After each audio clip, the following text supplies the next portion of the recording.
As everyday Americans shop for bargains, a new warning is out about fake car parts being sold that could be extremely dangerous on the road. And that's just one sector. We are bringing in Jeff Hardy, Director General of the Transnational Alliance to Combat Illicit Trade, here to talk about counterfeits and cash. Jeff, what's the latest? Is this problem getting worse or better?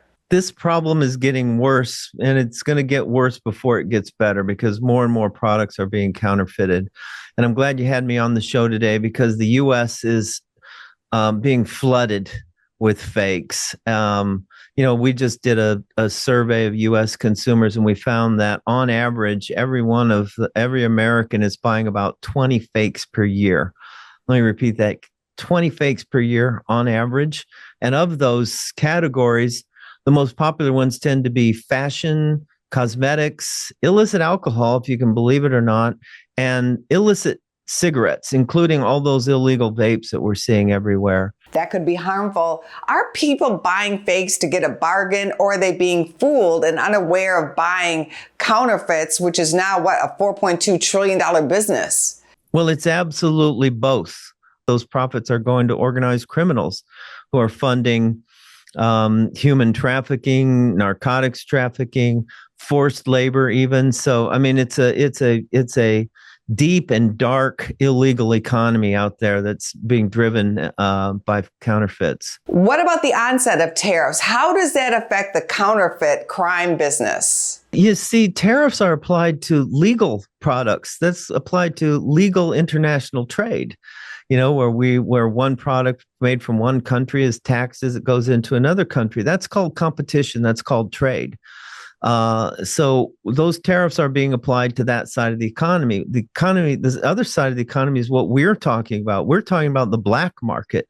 We're talking about products that aren't taxed. They're not regulated. They're not controlled. There are no consumer protections on these products. They're flowing into the country, unregulated. So the tariffs, unfortunately, are making legal products more expensive, and people might turn to the cheap alternative. And that's what you and I are trying to do, is remind everyone that something that seems like a bargain is not a bargain. You believe this can be stopped with regulations from the government, especially online. We're putting tariffs on legal products coming in from China. Why don't we really focus on the billions that we're losing from fakes coming in? So we need to strengthen our border to keep fakes from China from coming into this country.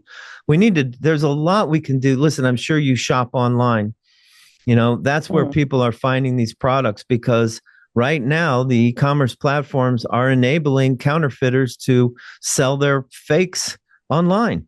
And you found young people especially are targeted on social media with hot new fashions and tricked into buying fakes. What else can you tell us?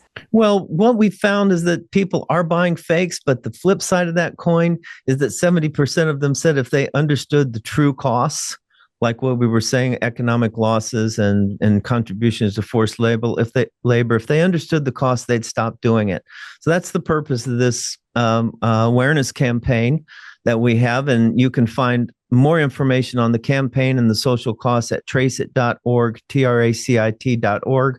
But also call up the president, call up your congressman. Let's make sure that the laws are in place to stop this. It can be done, and it can be done today. Well, thank you for your time today.